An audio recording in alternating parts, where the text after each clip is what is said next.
Good morning, guys. It's Sunday today, and I'm going to be making my all-time favorite combination, which is coconut milk rice and chili chicken.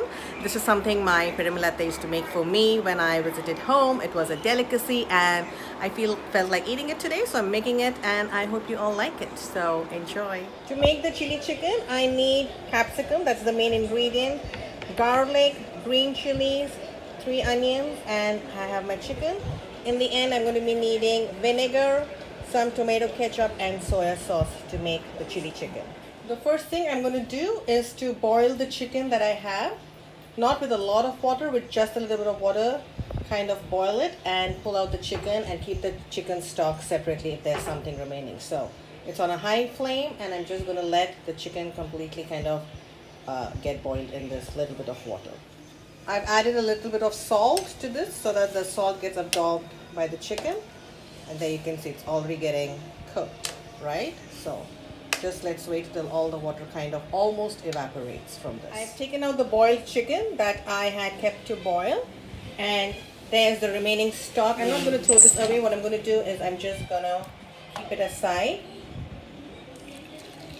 and then use it later on for my gravy. So now I'm going to pour some oil in this pan.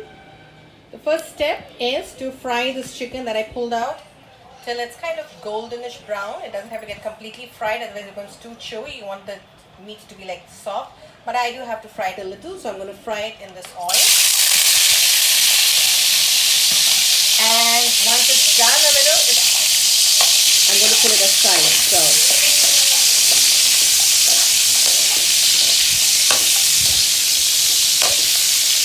just a little bit, okay? I've already put the salt, so when we boil this, I'm not going to add any more salt here because I have to add the salt when I make the gravy that goes with it. So this dish is like semi-gravy. It's not a full gravy. It's like semi-gravy dish. So I'm going to let this fry for say around 5 minutes before I pull it aside and then make the gravy in this exact same pan again. Like I said, I fried the chicken till it's a little bit fried, and I've kept it aside. Now comes the process of making the sauce. To this oil that I already fried my chicken, I'm going to add my finely chopped green chilies.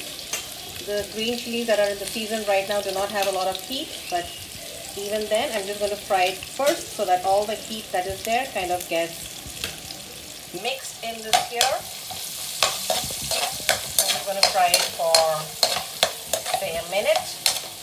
The oil is nicely blended in, and then to this I'm going to add my garlic, finely chopped garlic, and let this cook for say 5 minutes till the garlic is golden brown in color. So I'm just going to let that sit and maybe add a little bit of oil if I need to. Right now I think it's fine. I might need to add it when I add the onions and capsicum. So let this cook for a bit now.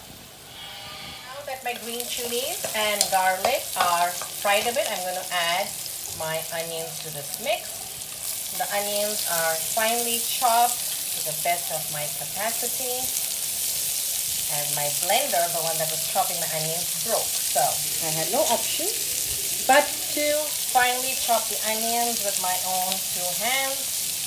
So here we go. That's as good as it got. I'm going to give it a twirl.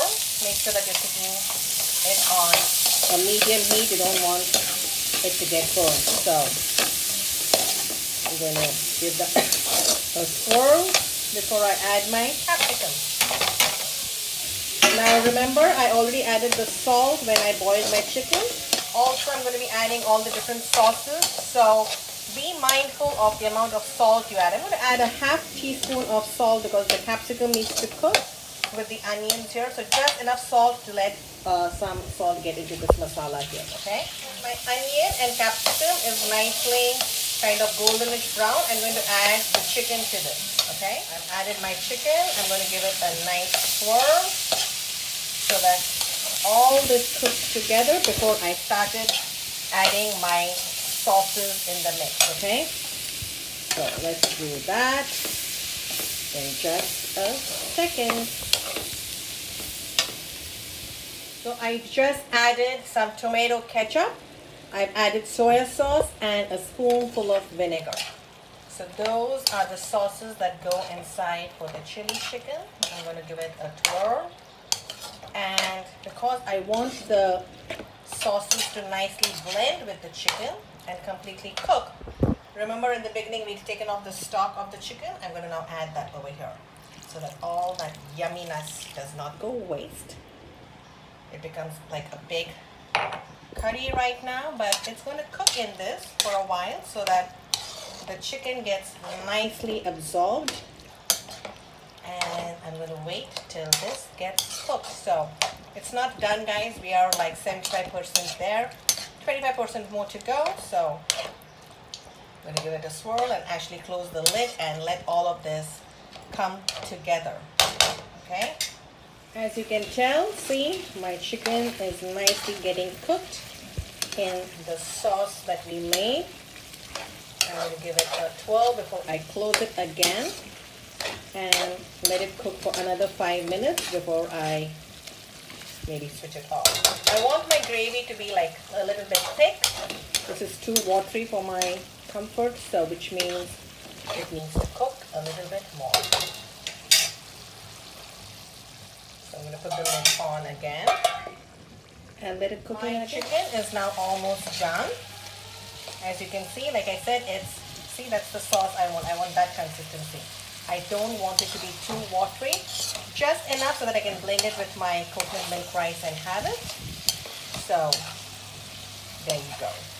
Got it? That's the right consistency.